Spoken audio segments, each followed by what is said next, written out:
Do you know if Chris is coming tonight? No, Chris is not coming tonight.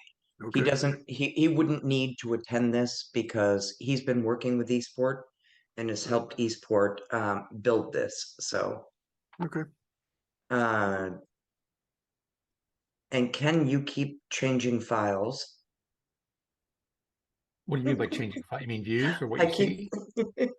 I keep getting notifications you're changing files. But I'm really not changing file. I'm trying to so for some reason my system is insisting on mirroring all of this. Hmm. So when the time comes, I will just put the PowerPoint on display and then Yeah. All right. Okay. Well, All right. why don't we get started? The first thing on the agenda is the meeting minutes. I thought that Tina did a really nice job of putting them together. I found a couple of small typos, sent them back to her, and I think she sent the updated one. One of the typos I missed, unfortunately, was John's name, which was incomplete. I don't know if you saw Sir. it. Sir. Yeah, John That's Serm. that's actually what I use in a lot of my documents, and that's my signature. So however it happened, that's good by me. Okay. Okay, Right. so from a municipal perspective, you're missing one person. You don't have a quorum yet. So, Ray, you might want to just wait to see if Scotty shows up Okay. and then circle back to that. So for right now, it's not an official meeting because you're missing one person, and Eastport, Ken, you've dealt with that too. indeed. So yeah, it happens. So you can always circle back to anything that needs a vote later on. Mhm. So for right now, it's just a conversation, a discussion. Okay? Oh, you're wonderful. Oh, not really, but okay. I'm gonna mute and let you take charge. Well, I'm not sure what to talk about. That's not on the agenda. I mean, No, you can talk about things that are on. What was the next item on your agenda, Ray? well, the next thing was Ken's Okay. So Ken can present. You just can't take any votes or anything else. yeah, I think the only vote that we were going to take was on the minutes anyway. Right. So you're So just we'll gonna just table that for now. right. There you go. Okay. You're gonna hand it over to Ken? I am. Excellent. If you're ready. You're always ready. So we will see if allow Zoom to share my screen. Yes, I have done this before. I thought different computer, I guess. Okay.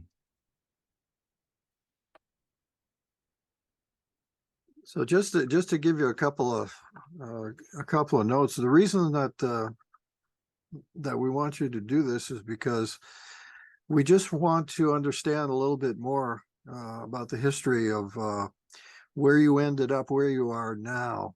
In other words, what events or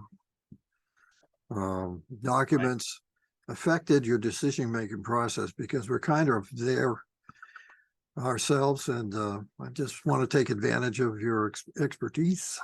Sure, and I apologize, but Zoom is telling me that to share my screen, I must quit and reopen. So I'll be right back. Okay.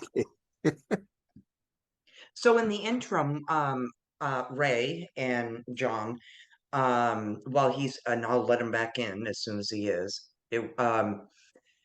that Ray, you are going to talk about scheduling all the ISPs. And Right. so just as an FYI, and John, you were included on all those emails.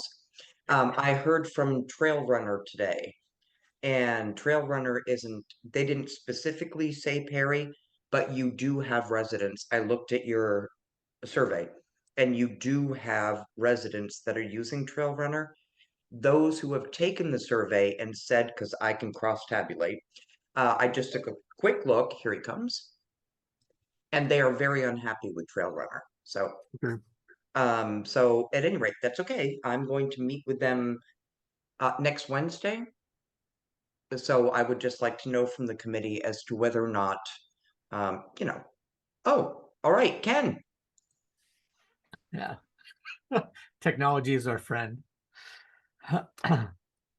So I had taken the thing that you had forwarded over, Ray, and just kind of caught the points you wanted to talk to. Since it seems to be heading towards you guys kind of determining some of your objectives and so forth, I pulled in some of the slides that we have used around our mission and our objectives, because I think it actually touches on many of these points. And I left in some of the pieces at the tail end that talk to kind of the business model, the who owns what. But I think it'll give us kind of a parallel framework to discuss. So the objective or the mission that we decided on was to provide community-driven, affordable, end-to-end fiber optic-based internet connectivity, providing fast, tiered, and by tiered we mean symmetrical upload and download speeds, divided by both speed brackets, and if there were bundled services, which we're kind of tending away from now, there's bundled services also. So basically right now we're looking, we think at 100 by 100, up, down, 250, 500, and a gigabyte or a gigabit. The reality is that gigabit is not necessarily a mandatory cap. It's just that expense goes up beyond that, and we didn't want to overreach on this first go. We can add additional speed tiers as the fiber proves out and as there's demand for it across what we deliver. But the critical point in talking to everybody in your community is symmetrical. So the same upload speed is download speed. Even if they, as I, were paying Spectrum for a gigabit service, they're not going to get gigabit service. Spectrum's only going to say they'll typically get between 20 and 40 gigabits upload. And even on the download, so on a good day on the download side, I'll get somewhere between 300 and 400 gigabits, not a full gigabit service, if you will, or gigabyte service up and down. And then the tiering is what really provides, I think, pricing flexibility so that your community can pick that tier which best meets their needs compared to what they're going to pay for it. They can always change tiers going forward, but it gives them upfront some control over how much they're going to pay and what they're going to get for that in terms of services. Is there a question? Nope. Okay. So the objectives, and in a perfect world, I think we would have a few less, but there really are a number of things that factor into this. And so one was to, one of the objectives is to implement end-to-end fiber optic network. It provides future-proof access. And we think that that means that for the next 60 to 75 years, a fiber cable backbone is going to be a viable technology. And one of the nice things about fiber optics is most upgrades, well, actually virtually all upgrades, are basically replacing the black boxes that manage the signal. And so that is a much more straightforward and simple process because you go and in one location, you change a black box, and now you have taken advantage of whatever the next technological capability is. We think it's critical that we engage, educate, and involve residents and businesses from the start. We've tried to be very transparent up front, and we are really right now at the point where all the toboggans are starting to go over the crest of the hill and pick up speed. But without that, you'll either spend a lot of time after the fact trying to not only bring people up to speed, but make them comfortable with the fact that you haven't tried to hide anything from them, that there are no smoke and mirrors. That we just talked about the symmetrical upload and download performance. Again, critical, and it will really deliver from an end user perspective. It delivers you a vastly better user experience, particularly if you're doing anything that has two-way communication. So any kind of video teleconferencing or telehealth or that type of thing. Tiered service packages, again, packages of speed and cost. If we were to bundle content services like a typical cable channel would or cable ISP would, then that would be a part of that tiering. But again, we're leaning away from that. We think that both we and the community are better served if we focus on providing the fiber connectivity and the speeds that come with that, and then to teach people, quite frankly, how they can leverage that connectivity to only subscribe for the content packages they want, and to do that directly from the providers without going through a third party in the form of an ISP. The reality is that ISPs don't do it out of the goodness of their heart. They do it because they take a piece of what you're paying for. And in this case, you're not giving money to the ISP just because they're there, and you're really only contracting for the subscription services that you want directly from the providers, whether that's Disney or it's YouTube television or whatever it might be. But you're only going and signing up for what you really want. Customers select the best cost performance option to meet their needs. That's something that we try to constantly reinforce to both the council and to citizens, residents, is that, you know, you make the best. Our obligation to you is to give you the information you need to make the best decision for, in the case of a resident, you and your household, in terms of what you're going to pay and what you're going to get for it in terms of speed and performance. And then what the city council, you know, same thing, the information they need to make the best decision for the city. Is Eastport going to move forward and pursue the implementation of a fiber network, or are they not? And so obviously somewhere in the middle, those two things rub together, and the feedback that their constituents provide to them carries great weight with councilors. So not only do we have to be transparent, but we want their constituents to understand the issues and the decisions to be made, to be more than not positive about implementing fiber, and to carry that message through to their councilors, so that councilors aren't listening to the loudest voice. Perhaps they're listening to the majority of voices. Nice, God. You know, for the people that they represent. We know we're going to have to obtain grants to minimize Eastport costs, and so just like you, so we have the Connect the Ready with the planning monies that gives, or excuse me, the Get Ready with MCA that gives us the planning dollars. So we got a $10,000 grant from them for that, for planning, and we also then got an Island Institute planning grant. And one of their requirements is that the city match the funds that they provide. We requested the maximum of 15,000. They gave us, well, that would have resulted in the maximum was 7,500, and matching it would have been 15,000. They give us 5,500 out of our $7,500 request. But they were very clear and cogent in their reasons why. They annotated the detailed budget that we had give them, and told them that they thought some of that money really was more appropriate to come from the MCA Get Ready funds. But they were very clear, and it was a very positive experience working with them. So that gave us planning money. The next thing is going to be the Connect the Ready, which right now looks like it's going to be scheduled in June sometime rather than March. And that's going to be the big grant submission. We will have determined an ISP partner by then and have a relationship in place. The ISP partner will work with us to create that grant, particularly from a technical perspective, ensuring the details and the costs are there that MCA needs to have visibility to. And you know, so we need to get that in there. And we believe that there's going to be about a 25% gap based on other communities across the state against what we request and what they actually cover with grants. And we'll talk to that in more detail as we go on. And then the big thing, this actually should probably be the first thing. Otherwise, there is no discussion, but there can be no local tax impact for residents, period, none. It can't raise taxes in any way, shape, or form. We need to provide clear visibility about where the money is coming from. And nobody should be confused to think that suddenly their tax bill is going to be bumped up a couple $1,000 or a few $100s because the city hasn't been able to cover the cost and the grant money's not there. So that's another factor that we constantly return to in our conversations, both with the council and with members of the community, that we understand that that's a third rail, and that if we go there, the initiative is dead. Sorry, just been joined by my little furry aide here. So we want to leverage state and federal programs to reduce the access costs for qualifying residents. So the Affordable Connectivity Program, ACP, that'll provide a $30 monthly stipend for folks. And there are a number of qualifying factors, but for particularly in a community with a number of unserved or underserved households, it's likely there are a fair number of families who in fact would qualify for that. Also, given where we are in the state of Maine and so forth, and the general, you know, annualized income level here, there will be a number of families across all of our communities that could benefit from that thing. We would ideally like to have an SLA, a service level agreement with our internet service provider partner, in which they guarantee in the contractual arrangement that we have with each other, they guarantee a certain level of performance and availability. We'll see where that ends up. I think it's something that both parties want.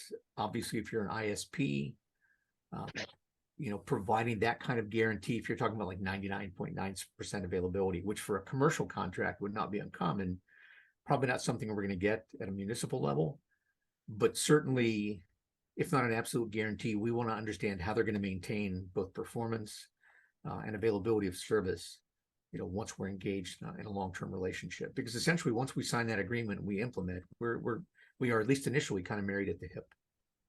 Even if we have a final solution that can support multiple ISPs, they will be for the next couple of years, they will be critical parts of the team. We want a firm partner commitment to a completion timeline. In most cases, well, I think virtually all cases, once money is received and the work begins, the process will not be an all or nothing process where it will take 2 years and suddenly we flip a switch and everybody has access. It will be incremental and there will be a path across the community as fiber lines are run. And so increasingly, as you move forward, more and more of your community will actually have access to fiber. And so the nice thing about that is it gives you real-time subscribers who are going to pay for that service, which, depending on the business model, may help defray any loans that may had to have been taken or provide money to city coffers. But that will grow. The other thing is they essentially give you, not to be callous, but I mean, they give you kind of a living test bed, right? You have real users using the system and the way they're going to use the system. And if there are any unexpected gotchas out there, you'll find them early so they can be addressed. And they're not a problem for the whole population when everybody is online and using the service. We want to continue transparency and engagement as the plan matures. So community engagement events are going to be critical for us over the next couple of few months. We just met with the Chamber of Commerce and other business owners in town on Tuesday morning. We had great attendance, somewhat over 20 people, but they were, and at that, they were the right 20 people to continue to build interest. I'll be back there talking to them again at the March meeting. And I think that's going to be a regular dialogue for us because just like the general population, we want to understand what are their concerns, what are the issues that are critical to them as a business owner in terms of the performance of the system and the costs they may be facing. And what are they really looking, how are they going to leverage this? How will this make things better for their business and deliver a real return, whether that's online sales, whether that's for folks who are using software as a service or SaaS software that actually runs out of the cloud so that they are constantly passing data across the course of a business day up and down in order to manage their business. All of that, all of those are things that we want to be sure that we're aware of and questions that we're addressing. And they brought great questions to this past meeting. Different perspectives, from just kind of a general resident, if you will. It was a group who got it. They understand how this can benefit their business. They understand some of the alternatives that might exist, whether they're viable alternatives or not. So it was really a great dialogue for us. Eastport owned infrastructure. We want to own part of the fiber backbone. And the reason is because then we can lease that back, in essence, to our ISP partner. And that's really what justifies them paying us some percentage or some piece of the monthly subscription fee per user. In the case of something like DBU, that typically is about $25 a month for each subscriber that is available to the city. And we'll talk in more detail here in a minute or so about what available really means. But what that really does is it does a couple of things. It allows us to really guarantee that there will be no cost to Eastport or its residents for the installation and implementation of this system, because it will generate its own money to cover loan costs. And then long-term, once those loans are paid, it will deliver money to the city coffers. And in the case of Eastport, we're going to suggest that actually be into a dedicated fund that is intended specifically for fiber and fiber maintenance for at least a couple of years. Let's get some mileage on this thing. Let's get it going. And then obviously the city council can make a decision to start to dip into those coffers and redirect funds to other city programs that are in need of revenue. And across that time, we should also be continuing to build the subscriber base so that amount of money coming in on a monthly basis is going to only get larger as we go forward. Again, we talked about continued transparency and engagement, out your revenue to the city, what I just spoke to there. And ultimately, the council is going to have to vote to approve the plan, recognize or accept the partner that we recommend to them, allow us to continue to move forward to pursue a contract with them, and then work with that partner to submit the grant. And there was some discussion about this might require a referendum. It does not, at least in the case of Eastport, it does not, but it will approve a council vote. And so that's again where it's critical that the councilors feel that their constituents not only support but want this program to be put in place.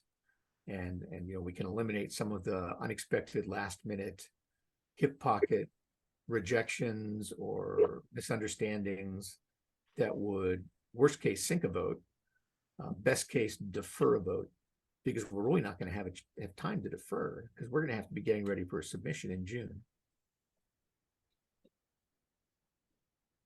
And then a thought for you to share with your selectmen and your community then is just, that this is not, you guys aren't in this alone. You've got Eastport and Sabayek, who are, although we don't have a formal legalistic, if you will, relationship, clearly it is in the best interest of all three communities if we stay abreast, and if we look to where we can leverage what's going on in one community to benefit the others. And so a case in point for us would be if fiber goes to Sabayek, then that cuts 7 miles off the fiber run that we would have to pay for. And so the same thing, as that fiber comes into Sabayek, that likely impacts you all in terms of some savings in terms of fiber that needs to be run. And it's everything from that to funding programs available for our residents to provide, like the ACP program, to provide both access or some kind of stipend against access, and in some cases to provide devices, that could be benefit to all of our communities. There's obviously both of our city councils or governments or selectmen are a critical part of that. Residents, schools, and businesses across all the communities are part of this. We have some great partners and allies in this: Elaine and the Sunrise County Economic Council, the Island Institute, the Maine Connectivity Authority, who we are having increasing contact with as we really start to move forward, and who is, I know why. Well, they would tell you they're building the plane while they're trying to fly it. They are making progress and picking up speed and making some good, solid, common sense decisions and providing resources and visibility to communities. So we've had a technical consultancy assigned to us that will actually do our pre-submission high-level detailed design that will identify costs and so forth. Now we've had a tabletop survey done by Pioneer, but this will validate what Pioneer had submitted, and it will probably provide some additional detail, and it will provide some answers that are of specific interest to MCA and what they see in these submissions. We have the Maine Broadband Coalition, who are general advocacies for broadband connectivity. Also have some educational resources, the National Digital Equity Center, with whom we're just signing a contract to work with us to create a digital equity and inclusion plan that will document specifically what populations aren't served in our community, how we're going to address them, what training and education are we going to do. So how will we truly make this benefit everyone who's available in this community? And then an industry partner candidate, whoever that turns out to be. And we're now down to a short list of Spectrum, Consolidated, or Fidium, depending on which you would like to call them, Axiom, and the Down East Broadband Utility, or DBU, out of Calais. Those are our final four. That's what we plan on sending the request for proposal to ask them pointed questions, get back specific detail and pricing on what they think the implementation will cost. What does the timeline look like? How will funding come back to the city or not come back to the city? What level of ownership will we have of the infrastructure? All of those kinds of things. And so the important thing behind this is that each of these organizations and partners can provide information and resources and perspective and experience that we, as a small community, simply don't have. And that as members of our fiber committee, we have some interesting backgrounds and different perspectives, but we don't know everything there is that we need to know to really do this well. And so it's great to have resources like Chris and like Dan and like Elaine that we can go to and ask questions, and who can serve as connective tissue to engage us with people who have the answers and have that background and experience, so that we can avoid having to go through and reinvent the wheel. We can also avoid spinning our wheels and wasting time that we pretty increasingly don't have. Ken, can I interrupt for just a sec? No, go ahead. How much more do you have left? Not much. Because we've got only about 5 more minutes that I wanted to allot to this. Okay, and then, yeah, I can get through that, no problem. And Okay. and because I'm gonna send you the deck, so you'll have the information. Right.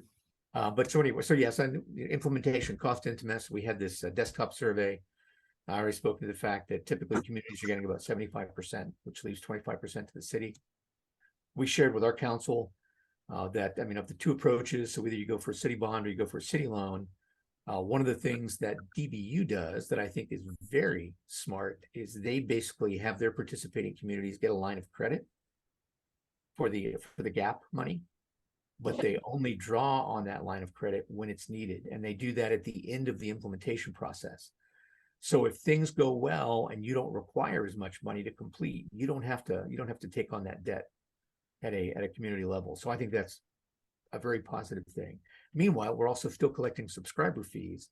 So there are funds that are being pooled that would be available to go against that debt or that debt once a line of credit is actually accessed.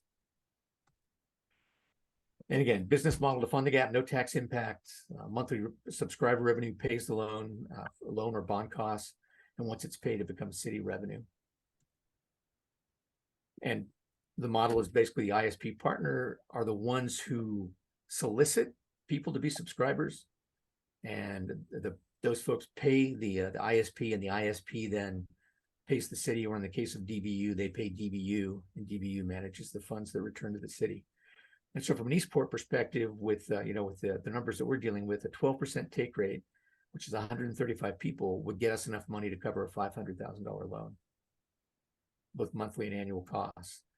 If I think more reasonably and more likely, we're closer to a 30% or better take rate, that now generates significantly more money on both a monthly and annual basis than would be required by a $500,000 loan. And if we haven't accessed that money yet, if we haven't taken money out against that line of credit because it hasn't been needed yet, then again, that's money that accrues against that future debt as we move forward. And where we are right now is we're in this, this moving towards April. We'll get an RFP out in April. We look for the input back in April, May. We'll select a partner in May, which will require city approval. Then we'll work with that partner May, June to write and then submit the grant. And throughout all of that, community engagement events, both with the business community and individual residents, and then subsets of our resident population. So, I mean, we're an aging community, so we want to talk to people who are aging in place. We're going to have Melissa Mitchell, who actually works out at the high school. She's going to spearhead an initiative to engage high school students, and so that we understand what are their concerns, what are their needs, what do they want, both while in high school and then looking towards either college or a potential return to Eastport in the future for businesses. We'll continue to engage the small business community. We will look for various segments of the population we have here, some of whom are very supportive of this effort, some of whom don't know why we need to bother because what they have is okay, and some of whom, for whatever reason, are not favorably inclined. Because we want to know. We just want to have a candid conversation. We don't want to harangue anybody, but we just want to make sure that everybody's on the same page, that we all understand the same facts, and then people can make the decision that they feel is the best for them. That's it. Any questions or comments, Scott, John?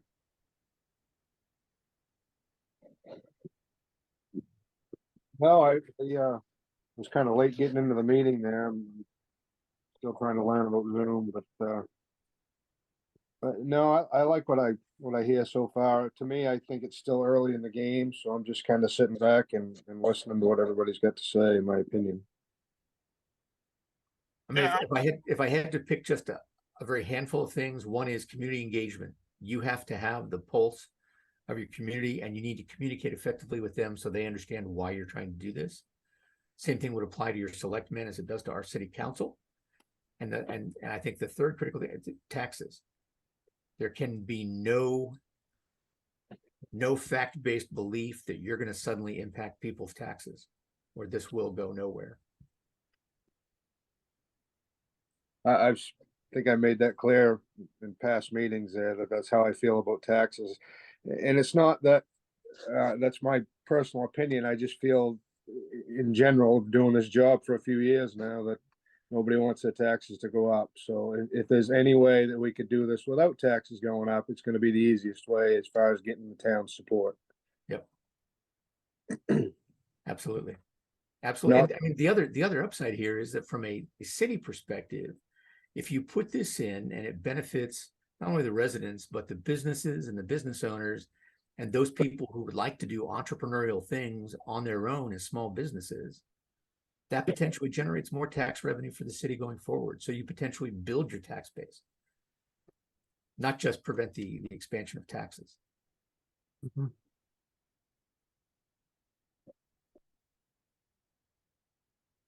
Okay, Elaine, do you have any comment? I I want to thank Ken for taking time. Absolutely. Absolutely. Um, if there were more time, this evening, I would love to go through, but Ken's gonna share the slide deck with you. And so any questions that you have, you can send to Ken or to me or to Chris Wade or whomever. And so like one thing that people don't necessarily understand, and Scotty, you came in a little late, is that the upload and download speeds. And Ken had put on the slide deck that upload is how Maine talks to the world. So Ray, when you have to turn off your camera, I call it the spinning beach ball or spinning wheel of death, where you have to turn things off or you get dropped off the internet or anything else, that's upload. So and I'm not going to get really in depth into this, but so when we have speeds like 10 download and 2 upload, for example, I could walk to your house faster than an email's going to get there. I mean, frankly, it's I mean, so at any rate, as when Ken sends this to you, feel free to reach out to me, to Ken, whatever, formulate some more questions. We're all happy to answer, and I do know that the committee is on a timeline here. So,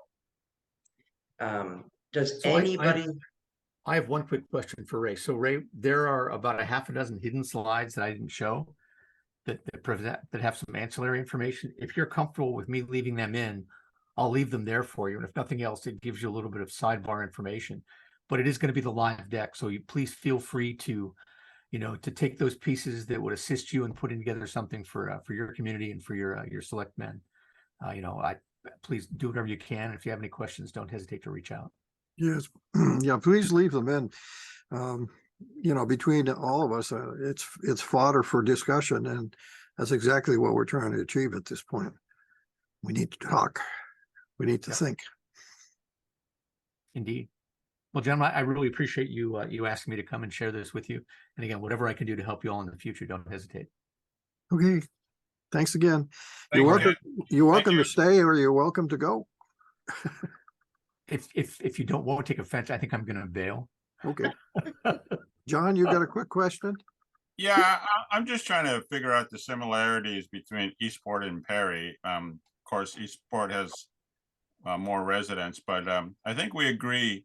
And again, I'm not from around here. I learned a term from Elaine that I'm a PFA. So am I. And I'm good with that. I don't care. So am I. We don't have a big and Scotty too. I mean, you guys know the community better than I do, but there's not a tremendous group of businesses here. I can see the entrepreneurship that opening up doors. I checked with the school; they seem to have fast internet, and I know the residents are really concerned about the taxes, and I agree. But I think and we seem to have the support of the selectmen also, which is a big deal. Scotty stated that they're on board, but the big situation is the taxes, and I agree. And I think a big plus for the town of Perry is the fiber optics. If it's coming the same way from Calais, they got to get to Perry before they get to Sipiac and also Eastport. So I think we're in a good position as far as the town of Perry. I'm not too sure what the forum would be to get the information out to the residents. And once we get the information in a package put together, am I right by assuming that Scott and the other selectmen, they'll make a decision, or does it have to go to the voters? So Scotty fell off, probably Oh, due to lousy internet, but you know, he's fallen off a couple of times, and I just keep letting him back in. So, I don't, Ken can't answer that question. So is there anything, because, you know, a city and a town are two different things, how they operate. But So, there are some common questions. So yeah, what published resources exist that provide information to the residents of Perry? And I would think the Quaddy Tides would be one of those. Is there, does the town itself have a web presence, like a .gov site where they post city business, and where you all should at some point start posting the agendas for your meetings and the minutes that come out of it. And it also provides a vehicle for you to, as you prepare your own presentations and provide other information and take advantage of the frequently asked questions or facts that Elaine's created, a place for you to post those so that citizens can, at their leisure, when the time is right for them, they can go and they can find that information. And again, it kind of continues that overall both inform and educate process that we're all engaged with, not only with our city governments, but with with our residents and business populations. The other thing is, I think you guys might be surprised at how many small businesses there really are. You've got Seaside Stones. They have a web presence. They are always streaming stuff from the various shows they go to. You've got the gentleman with the salmon, and I have to believe he's probably doing online sales. And there are probably a number of other small things like that. Could be individual artists who are doing online, sales of their works. But there might be a larger population than you would think. Yeah, I agree. There's some entrepreneurs, small businesses, but I just don't see Perry as being a go-to destination like maybe Eastport. I think eventually people will get tired of Bar Harbor and they'll eventually migrate up to Eastport because. But it's not about them coming to Perry to engage your business people. Yeah, it's about giving your business people the reach to engage the world, right? Yeah, I understand. I think the 100 megabytes, 100 over 100 is a wonderful concept. And if they need a gigabyte, I all about them having that capability, because as the technology gets better, we're just going to be sucking up more bandwidth. Yep. I think because I don't have a general feel for the community. I think it's essential that somehow we reach out to the residents, put their mind at ease as far as taxes, like you said. The capabilities for their young children, as far as the opportunity for them to possibly stay at home, or at the very least, when they do visit during spring breaks for colleges and so forth, they're going to need some type of bandwidth to do some of their papers, because again, professors love giving you term papers while you're on vacation. Sure. So, and what's their experience been for the last 2 years when kids haven't been in school? yeah, They've been learning remotely. And telemedicine, we talk about an older population. Telemedicine is going to be something that's a reality if it's not already. And it is. I actually in a past life was a population health executive and worked with small communities, and telehealth plays a huge role, particularly where you have aging populations. If you can avoid requiring someone in their 70s or 80s having to travel to go see the doctor, and give them the ability to have this kind of direct face-to-face dialogue while the physician has their records right there. And there are a lot of things there, and there are an increasing number of applications, whether they're behavioral health and counseling, or things like diabetes management, or chronic heart condition management, that can all be facilitated via telehealth, and really have a benefit for communities that look like ours. And I'm gonna have to cut this get off. that information to them. That's critical, getting that information to them. Yeah. We need to move on to some other things, John. Well, Ray, everybody, thank you again. Ray, I'll get you those slides. Thank you, Ken. Thank you so All right. much. Take thank you, care. Ken. Good night. Good night. All right, we've got, what, 20 minutes left. Okay, just a quick comment on the survey. I don't need an update because we're pretty close to the finish line anyway, okay? I just wanted to tell you that today, it was such a great day that I got on my gator and I went up and down Gin Cove Road and handed out more paper copies than anything. But I'm expecting probably 4 or 5 more paper copies and maybe 1 electronic to come, hopefully today or tomorrow. Okay, so what I But if can they don't do, come, we're gonna, now what I can do is, you've opted to close the survey on Friday, close of business. If you want to, I can leave it open. Because if there are paper copies, our office is closed on Monday for President's Day. all right, So I can leave it open for any late takers, and then you can get to me. So on Tuesday, I will cut it off Tuesday. Okay. But that will give you time and Tina time, because probably Perry Town Office is probably also closed on Monday. So the town office is closed 4 out of 5 of the days of the week. I've heard No, that. I'm serious. We put I- all of our stuff in the entryway so we can access it anytime. Okay, perfect. But I am off Saturday, Sunday, and Monday. So Cool. we can just leave it open, so that you can go and collect whatever paper copies. It's not a big deal to leave it open for latecomers. Not a big deal. Right. So I So survey. that's all right. If they, hear about it last minute and they click on that link or do the QR code and go, oh, it's still open, that's cool. I'll just leave it open until Okay, good. Tuesday. Yeah, I'm not, unless you guys have a problem with it. Okay. John, any comment? I know No, you were gonna look at the school or something like yeah, that. I mentioned it to Penny Johnson, and she was content with their internet there. But they're all leaving. Friday's their last day, so I didn't really get a geez. chance to reach out to the teachers. And a lot of the teachers are from Calais and Robinson anyway, so I'm not sure much of an impact.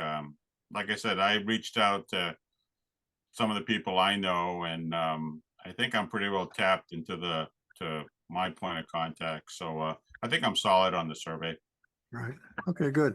So one thing I am going to just jump in, you may not know this, maybe you do, is that schools and health centers and hospitals are provided high-speed internet when you pay your phone bill or whatever. There's that, I can't remember what it's called right now.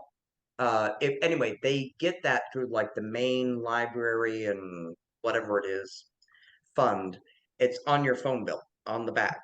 Okay, And so a certain amount of money every time goes to provide. So like Shed High School and Perry, whatever, they all get that.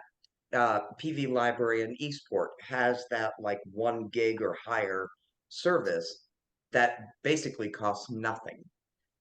Because it is paid for through taxes on the back of your phone bill. okay. So Cool. it's not unusual to hear that schools are satisfied because they're provided with it at no cost. So Oh, I'd be satisfied too. yeah, me too. So yeah. Okay. John, you were with us with the meeting with Kendra, right, from MCA? Yes, I was. Yep. Yeah, okay, so I don't have to say much there. Why don't I just update you at what Elaine and I should say Elaine, because she did all the heavy lifting on this one. But we got together yesterday and came up with a strategy of contacting the providers, the potential providers, ASAP.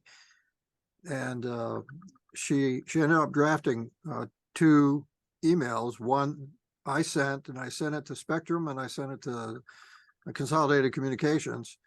And Elaine sent it to Axiom, DBU, and GWI. And it looks like we've got another one who's, what are they called, Trade Winds? No, Trail no, Trail Runner. Trail Runner, okay. Yep. So we have, I guess, a population of 5 who are interested in talking to us. The only one that isn't is GWI, who apparently their plate's so full with stuff they've already committed to do that they, I don't think they feel comfortable trying to get into our part of Washington County at this time, especially since when we told them that the grant proposals probably going to be due in June, they said, geez, we can't do that. So everybody else, I've already got responses from both Spectrum and CCI. We've got DBU scheduled for next Thursday, probably Spectrum on the following Thursday, March 2nd, probably Simon Thorne at CCI following, and then I'm hoping Axiom after that. So that gets us to, I think, March 16th. And if Trade Runner wants to talk to us in the same format, then they're going to have to be, what, 23rd? Is Chris going to be involved with some of these discussions? Because the ISPs, they can use magical language, the technical aspect of it, and paint a rosy picture. But the reality is, their cost, they're concerned about profits. That's their motive. So Sure. will Chris be involved with us just to Yeah. ask So- some questions? Chris didn't need to attend tonight, basically, because you were listening to Ken. So he didn't really need to attend tonight. However, I did let him know in an email today that you have reached out to ISPs, your incumbent ISPs, meaning Consolidated and Spectrum, and that you had also reached out to Axel. I've updated him. And he will attend because it definitely impacts, what Savayag might be doing. So it's incumbent upon everybody to understand what's being told. Right. So, now what I need to know, because you've got a short amount of time here, is whether or not. So here's my thought. I will write down what dates you guys pick, and I will make sure that the proper invitations go out. I would also suggest with this is going to be a big, free of charge outreach. Get that on the town website. Come listen to on these dates. Come listen to DBU. Come listen to what DBU is offering. Come listen to what Spectrum has to say for Perry. Come hear what Axiom is offering. Come hear what Consolidated has to say. Does that make sense? To Makes get sense to me. that Yeah. public engagement, get it out there as far and wide as you can. That's a great idea. Yeah. I mean, I think it's great. Yep. And we talked about this before. Spectrum right next door in Robbinston. Everything we've talked about as far as the community engagement, reaching out for grants and so forth, none of that seems to have happened with them. And I'm not sure if it comes at a price. Ray mentioned something about Spectrum. I mean, I know the people that are getting it are content and, they're all set for the first year. It just seems, I don't know, maybe I don't trust big business at times, but it just seems like it's too good of a situation right now to be true. Well, the people may be happy, but I'm not sure the town's going to be happy if stuff hits the fan because of the what they call bulk Oh, the bulk rate offer. rate offer. Yeah. And you might just say a couple of words about that because Sure. from my point of view, I don't think this is something that I would ever consider for Perry, because I think it would kill the whole show. Okay, my dogs are barking. So a bulk rate offer. And Spectrum may offer this to Perry when they come and meet with you. And so basically this is how it works.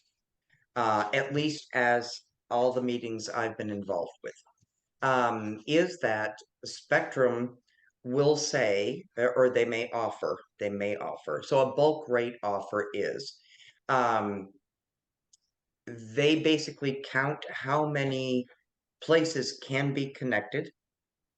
And they will say, for example, there's one community where they said, everybody will be charged $35 a month. And which sounds good, and it does. But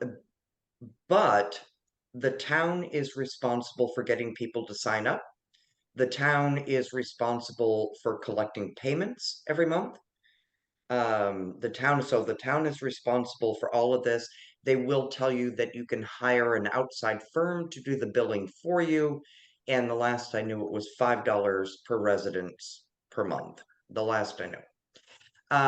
So if a household says, no, I want to stick with Trail Runner, just to throw one out there, it doesn't matter. That household still has to pay the town for internet service they're not using. And on top of that, they've got to pay Trail Runner or CCI or whoever they're using, Consolidated, whoever they're using. And that the bulk rate offer, from the meetings I've sat in various communities, it has been suggested that the way that the community ensures that that money is collected is by taking $35 times 12 months and tacking it onto a property tax bill, whether they use it or not. So unless they've changed their model in the last 2 months, just to be aware that you might hear that from Spectrum when they meet with you. And maybe not. Yeah, But I mean, even if they change their specifications, not going with the whole population, they say, oh, we will expect you to pay 50% of your population. If you just take the numbers that Ken said, he did a calculation based on what, 10% take rate, or what, a 30 or 35% take rate. Well, neither one of those are 50%, which means every month, the community, the town is going to be responsible for getting money to Spectrum that is not going to be coming into them from their customers, their residents. And I think that's a horrible, I mean, it's a perfect deal for Spectrum because they're guaranteed their money. But I think it's a horrible deal for the town. Just my view. what I would suggest at this point, because you're kind of bumping up against time, is that would you guys like to pick out dates, and I will write them down because I'm still old school enough that I use paper, as to who you want when, and I can reach out or you can, whatever. Well, I just gave that to you before we started. We got DBU next, Oh, I thought we were waiting for the committee. well, it has to be approved, yes, but if you're asking my opinion, this is what these people are willing to do. Because Okay. Simon actually came back today too. Yes, I saw So- that late, Okay, so so Spectrum on March 2nd. hold on one second. March 2nd is Spectrum. Yeah, Okay, March 9th, CCI. all right. 16th, March 16th, Axiom. And then if Trail Runner. Trail Runner wants to do it, that would be the 23rd, right? All But right, you're so absolutely right. We got to get the committee to say yes. well, I think so. If you're going to meet with DBU next week, you don't have time to get I mean, you could, but Yeah. I mean, I don't, you can tell me if I'm wrong, but I don't think we need to approve this because we've already talked about the concept. But what I sent out an email today, I asked them for their availability because I want to make sure that we have at least 3 people for each one of these. and did you hear from them? I heard from John. I heard from me. I did not hear from Scott. I think Tina's celebrating her husband's birthday, I think. Oh, yeah, she said she couldn't attend today, but Right. what I would do if you guys want to move forward with this, these dates, that's awesome. But you've only got till next Thursday to get word out that deep, with this schedule and Right. say, hey, Perry, come listen to what our options might be. Okay. Come listen to Downey's Broadband Utility on Thursday, the whatever the date that would be. Spectrum will be here on this, lay Right, it right. out there.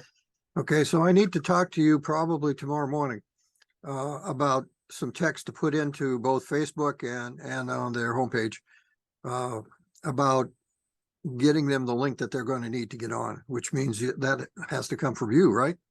Well, mine goes on as long as it needs to. It's Yeah, not a but free, they so I have, mean, they have to we, be able to get access to the link. yes. So absolutely that will come. Yeah, absolutely. Yep. Okay, And yep, so that's fine.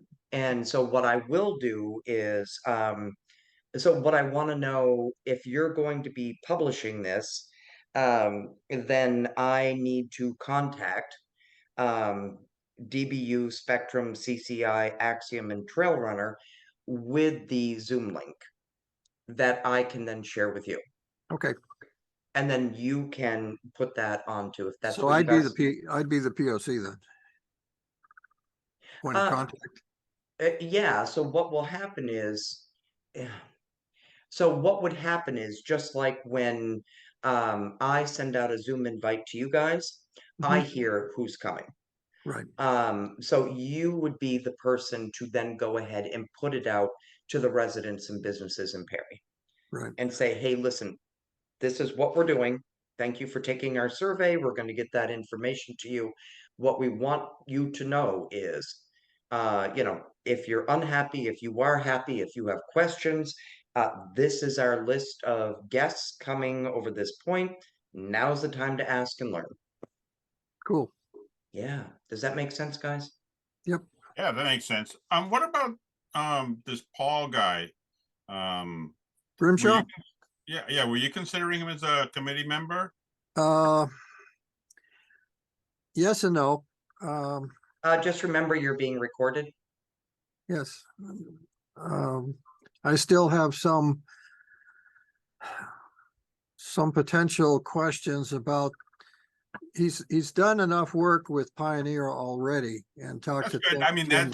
I know where you're going. Okay. I share your concerns. Thank you. At this point, I'd love to have a clean slate and say, we're all, we're all dumb and ready to listen, okay? Yeah, I agree. I just wanted to get your feel. Thank you.